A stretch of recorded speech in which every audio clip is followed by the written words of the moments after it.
And we're gonna welcome to the stage the Emmons brooch.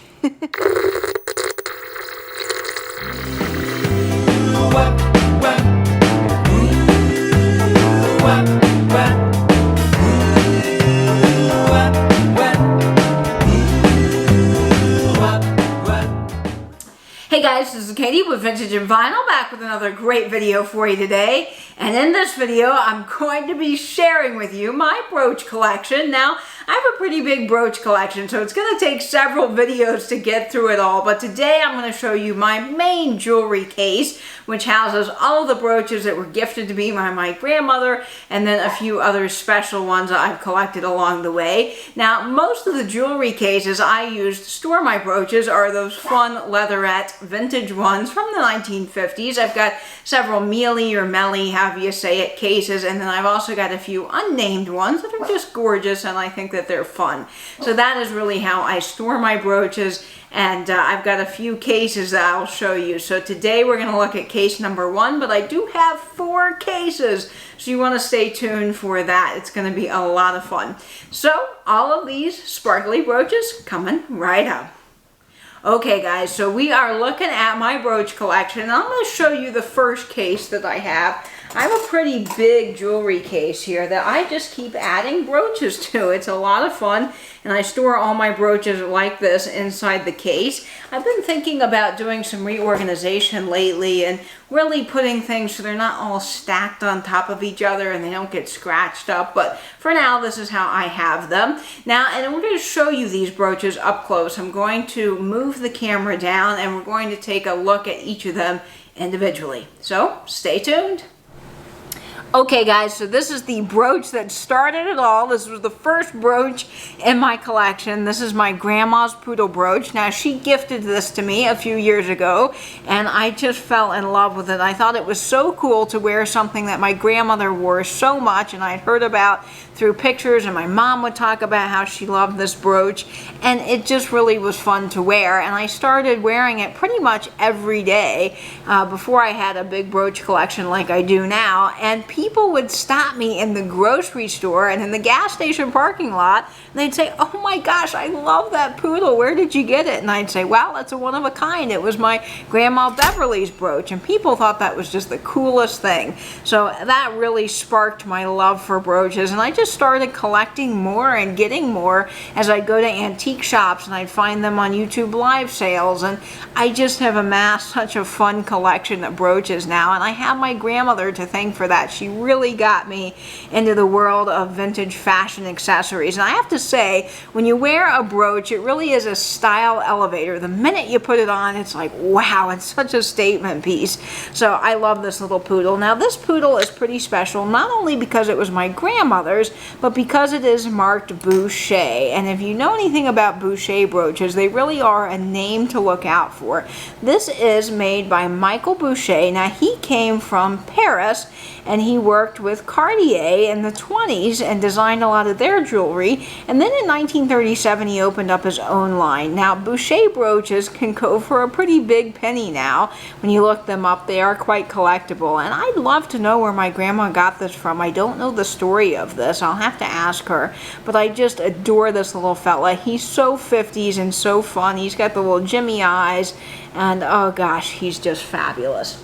Okay guys, so the first brooch I want to share with you today is this fabulous vintage Park Lane brooch I got from Alex over at Chapter 2 Vintage Co. Now, if you know me, you know I absolutely adore New York City and the Empire State Building, and I always check on Instagram every day to see what color the Empire State Building is going to have for its lights each night, and the iconic Chrysler Building is so deco and so awesome as well. So of course I had to pick up this Park Lane brooch. It's so fun to wear, and definitely a great ode to my favorite city. Now, the next brooch I have for you is a fabulous Lisner brooch. Now, if you know anything about Lisner, you know that Lisner is a good name to look out for. Lisner was started by David Lisner in 1864. He was a German immigrant, And in 1970, he bought out the Rochelle Pearl Company, and they really, at the height of the 70s, made some of the best brooches around. So Lisner's a really great company, and I absolutely adore the faux pearls with the faceted rhinestones, and I love how the grapevine comes through the center of this brooch. It is just gorgeous. Now this is marked Lisner with the little R, so this dates this brooch to around 1955 or so. It really is just a stunning piece. I've also got another piece of vintage Lisner, and this came from Pamela Blanchard. She's got live sales on Saturday at 8 p.m. and of course she really has a fabulous collection of vintage jewelry. She's been a collector for years and just a vintage jewelry enthusiast, and this was a piece from her own personal collection, and this also is Lisner with the R, so I believe this dates to around 1955 as well. It's a wheat pattern, and it's just got so much texture and movement, very organic and just gorgeous. I'm very honored to have a piece of Miss Pam's jewelry collection. Now this next piece I want to share with you is by a company that I just adore. I'm a huge fan of Trifari brooches.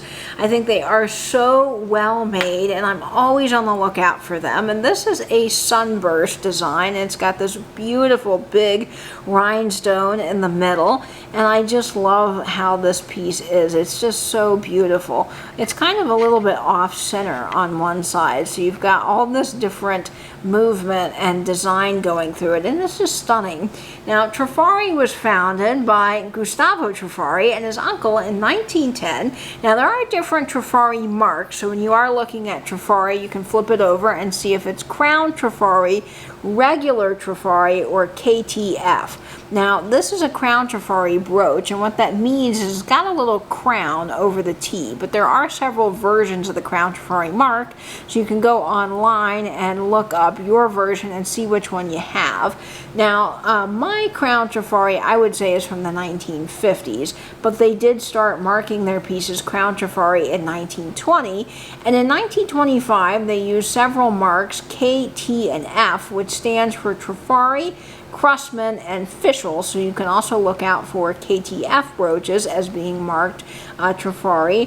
And then in 1950 they went to just the straight all capital Trifari, so you can definitely do some digging on your Trifari pieces to find out when they are from. This is another gorgeous brooch that's made by Trifari. It's got the beautiful detail of leaves. I got this from a live sale, and I love the little faux pearls. Oh man, this is just stunning. It's so classy on a black shirt. Now this is also Crown Trifari as well, and this is just a stunning brooch. Now I wanted to point out something I thought was pretty interesting, is this brooch has a pin that extends past the clasp. Now I was watching Patrick, the trusty Huckster Mercantile, the other day, and he had a great shop owner on talking about how pins that extend past the clasp can help you date brooches, because typically when they extend past the clasp a certain amount of length, that typically means they're older. Now I'm not 100% sure that that's totally right, but I thought it was a wonderful nugget of information to tuck away, and it's something I'm going to be doing some more research on and definitely looking up, because I just think that is so cool. Now I did do some research on dating clasps, and let me tell you guys, when you try to date brooch clasps, you really go down a whole rabbit hole online, because every website seems to contradict the next one. I cannot find a concrete way to date jewelry clasps, because some websites were saying that if it has this lobster claw clasp, that it's newer, and then other websites said, well, wait a minute, there were lobster claw clasps around in the 1900s, so that's not true.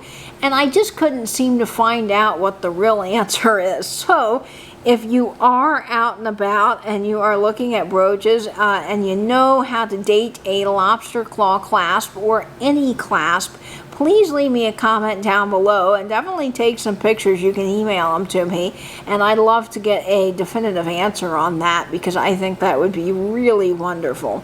So this is my Trifari pearl brooch. I've got some other Trifari brooches just because, you know, you can't have just one. You got to have many Trifari brooches. And this is an absolutely stunning starburst brooch. Oh, look at this, guys. It does sort of look like the Chrysler logo or a hood ornament, but this is a brooch. It is Trifari, and it's just so stunning. Now, this is just plain Trifari with the Trifari mark on the back. I just think this is wonderful, and probably around 1950 or so is when this brooch would have been made. And I love the brushed gold with that shiny gold. It's just a great piece.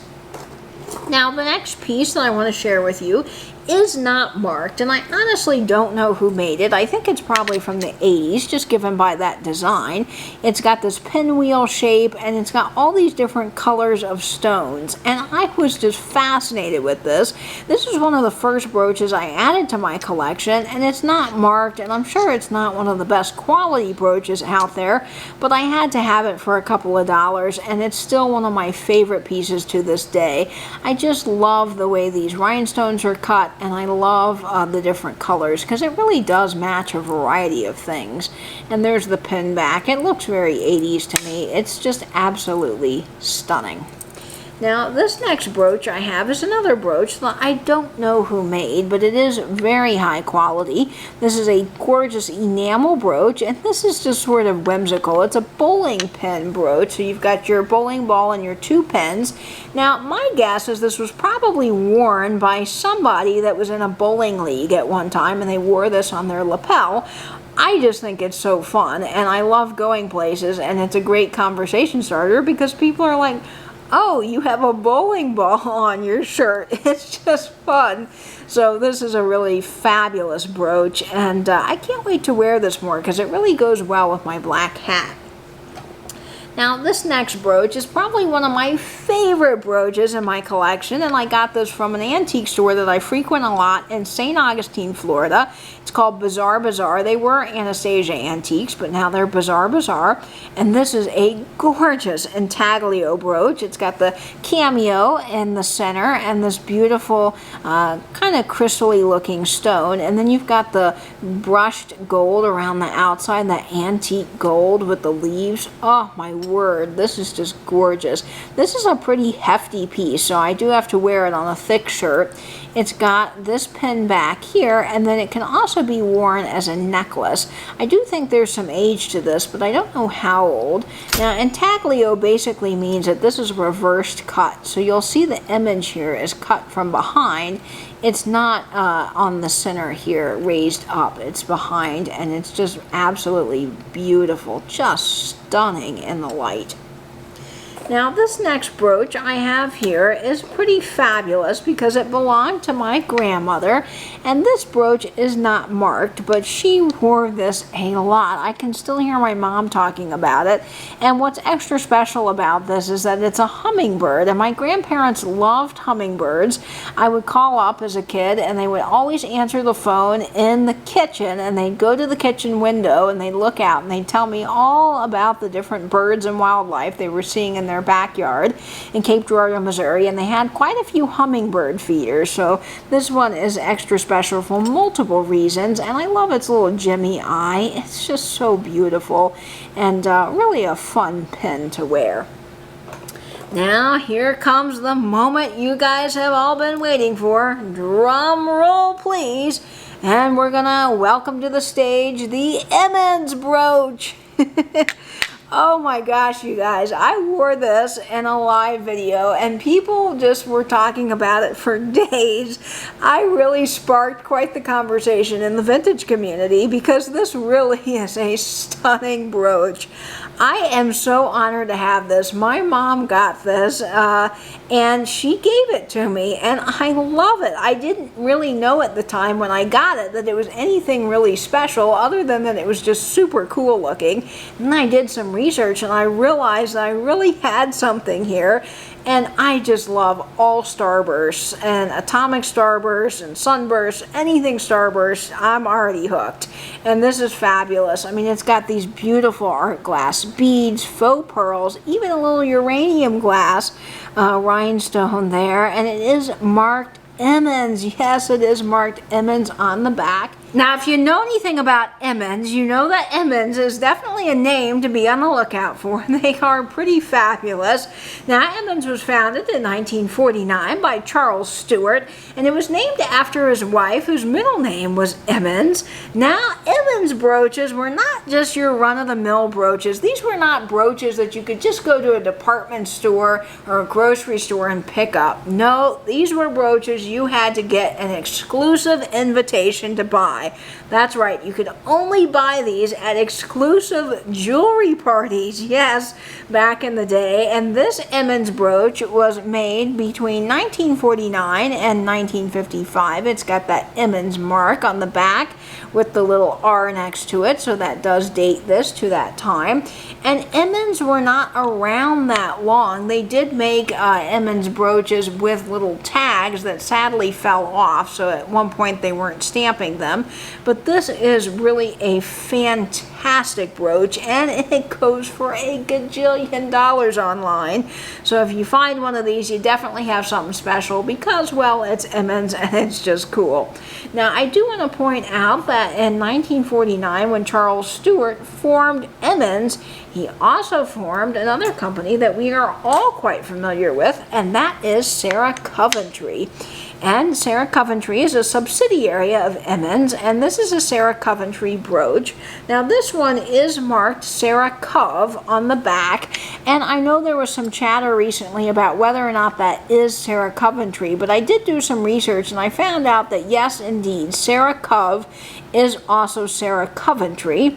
And this is a really beautiful brooch. It's gold toned and it's got these amazing little flowers. I think they're little flowers or acorns in that orange peach color that just matches one of my hats perfectly. And this is just so fun to wear. And yes, it's got the Sarah Coventry mark on the back. And I think this is just amazing.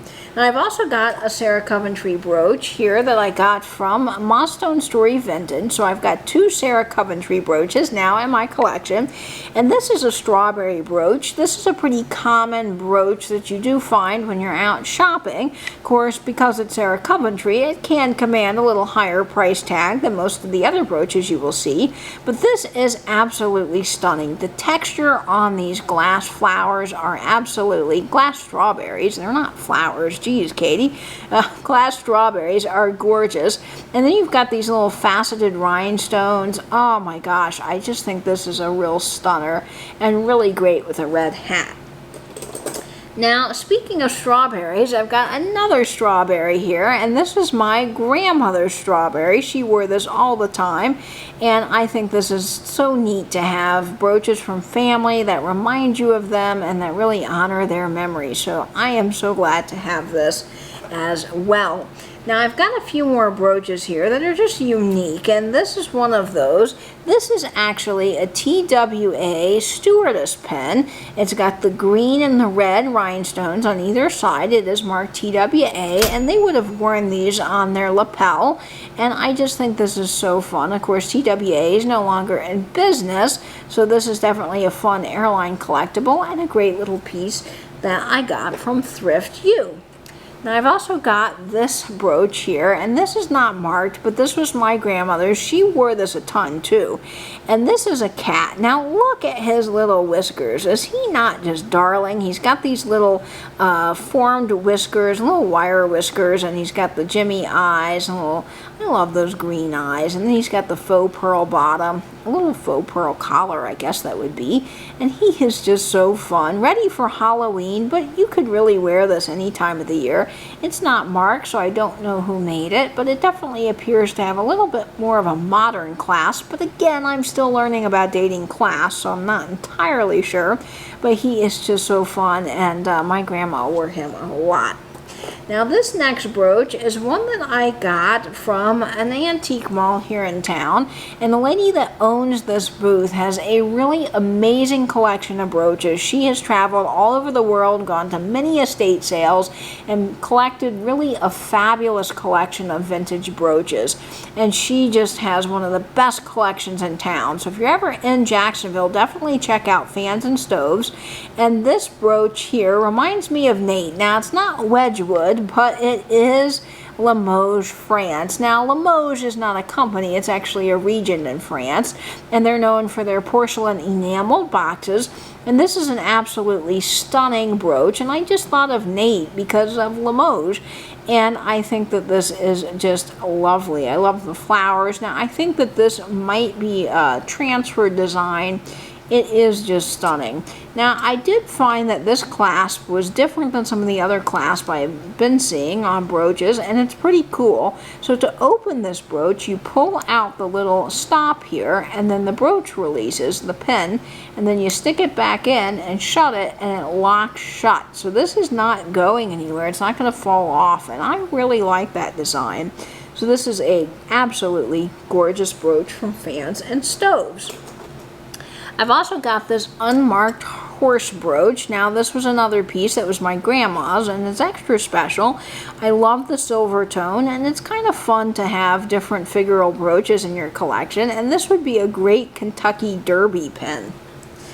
This brooch here is really neat because I got this from that lady that I was just talking about at Fans and Stoves, and this is actually a BSK brooch. Now, that is probably one of the most common marks you will see when you are out shopping for brooches, because BSK made tons of brooches, and they were marketed more towards the common folk. They weren't high-end like Emmons or Trifari. These were brooches that pretty much everybody could afford, and they were sold at department stores all over the country, particularly well known to be sold at Woolworths. And BSK stands for Benny Steinberg, Slout, and Klaslow, and they were founded in 1948 out of New York City. Now, I'm sure I'm butchering those people's names because I am terrible at name pronunciation, but that doesn't matter. You get the idea. It's three people, BSK, and this is a really beautiful gold tone brooch with the faceted little rhinestones there. I think this one's actually prong set.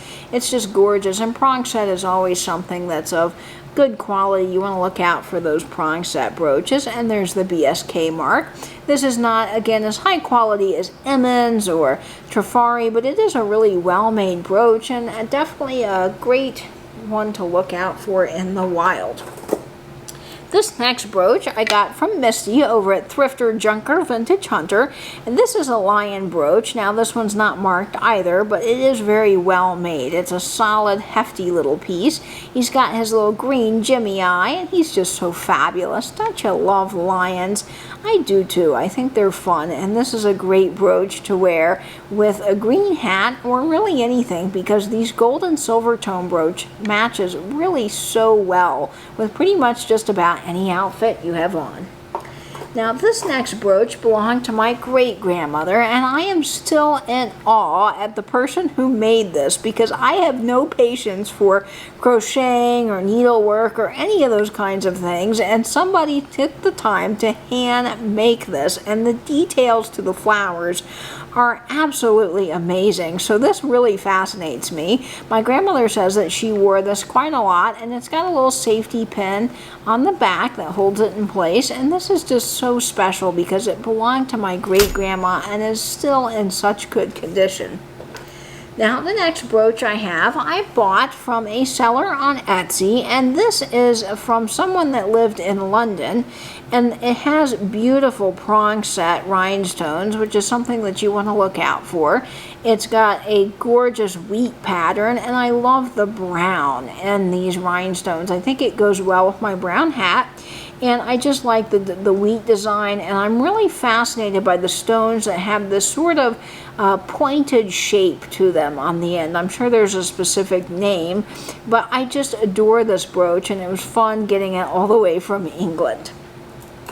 Now, this next brooch I got from my mom. She wore this quite a bit in the 90s. We have a football team, an NFL team, called the Jacksonville Jaguars, and so she wore this to a lot of Jacksonville Jaguar themed events, and this has the little Jimmy eyes. He's got kind of a teal eye, which is fun because the Jaguars are teal and black. That's their colors. Now, this is marked, but I have gotten a jeweler's loop, and I just don't know what that says, but I think he is a beautiful enameled brooch, just fun, and I can't wait to wear him some more because I don't think you guys have seen him featured in a video yet. Now this next brooch I got from Jamie over at Mid-Century Wasted. He's got a little green Jimmy eye and beautiful pink and white enamel with the faceted stones.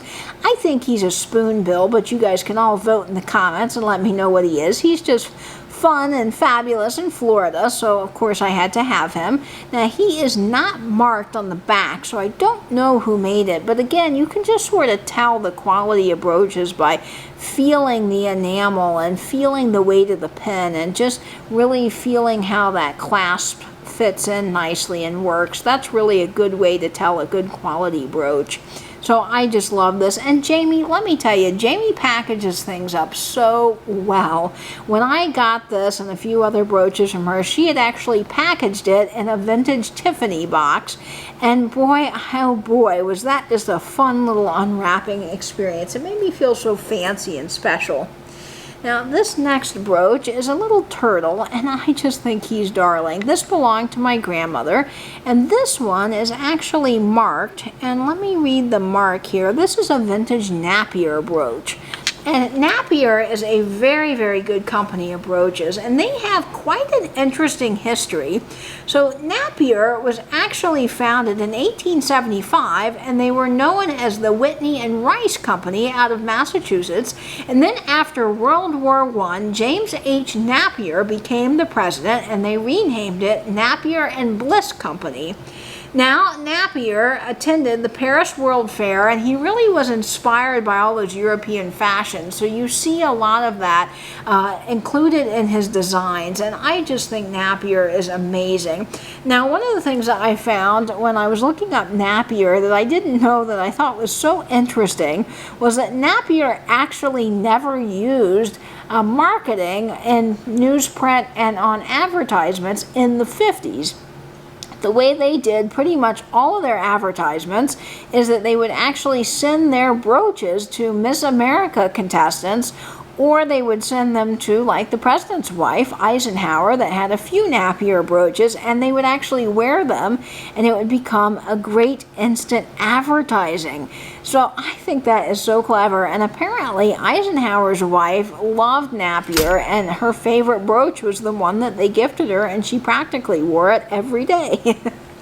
Now, I've got a few more Napier pieces. This one belonged to my great-grandmother. It's a Napier leaf in the silver tone, and the texture on the leaf probably will not show up on camera, but it is textured, and it is absolutely stunning. It's marked Napier on the back. It's a very lightweight pen, which is very nice when you're trying to wear a shirt that is light, you know, when you don't need a heavy shirt to wear a brooch. It's kind of nice because some brooches are so heavy they pull down the shirt.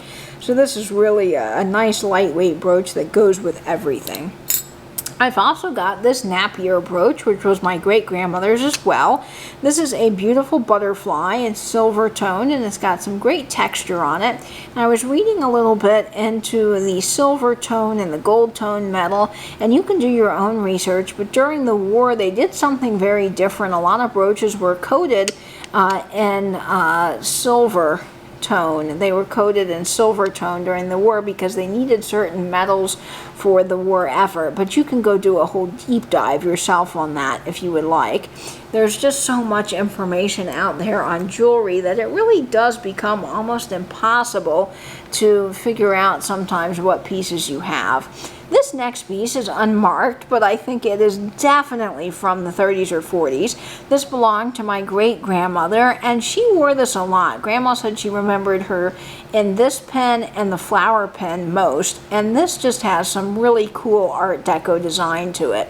Now this is a starburst, and you've got that fun little Art Deco design coming out from the center like rays, and then you've got this textured part in the middle, which sort of reminds me of a dandelion or something to that effect, a flower, and then you've got the fun little starburst on the outside. This is a very solid pen. It's super well made, and the nice thing about this is you can actually wear this as a pendant. So you can wear it as a pendant or a brooch, which I would imagine was very versatile during that time, design because you could wear it both ways and you would have one piece of jewelry for two purposes. And this is just so well made, and it goes to show you that things back in that time period really were built to last. And I am quite fascinated with that because we just don't get the kind of quality that you did back in the day. The last brooch that I want to share with you today, or the last two brooches rather, this brooch came from my grandmother, and this was a little koala bear. Isn't he darling? Oh, I just love him. He's got his little branch. Now this one is solid 14 karat gold, so this was definitely a very nice piece that my grandmother picked out. And he's not marked, so I don't know who made him, but of course with the 14 karat gold mark, he is definitely something to note that is of high quality. And I love his little gemmy eyes. Look at them. Oh my gosh, little ruby eyes. He's gorgeous. Absolutely gorgeous and so cute. And the last brooch I'm going to be sharing with you today is a grandmother brooch, and this is a fabulous little bunny. I just adore him. My mom says that she wore this quite a bit, and I love his little texture on him. It's kind of got like a rope design, and oh boy, is he not fabulous. Now he's not marked either, so I don't know who made him, but again, this is something that's definitely of high quality. You can just feel, when you get out there and start looking at brooches, you can really tell the quality from the not so quality.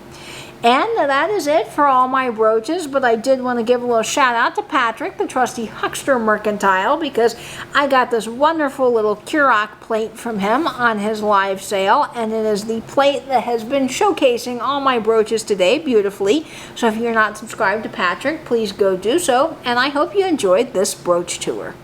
Okay guys, so that is it for my brooch tour. Now this is part one of several parts that will be coming out on my channel, so be on the lookout every Wednesday for the next couple of Wednesdays at 6:30 p.m. I'll be showcasing my brooch collection, so make sure you stay tuned for that. We didn't even get to everything in the first case. I really do have so many fabulous brooches to share with you. So before my next video, I'll be catching you over on Instagram at vintage_and_vinyl. And I hope, as always, you will stay in, stay safe, and Pens YouTube. Bye-bye now.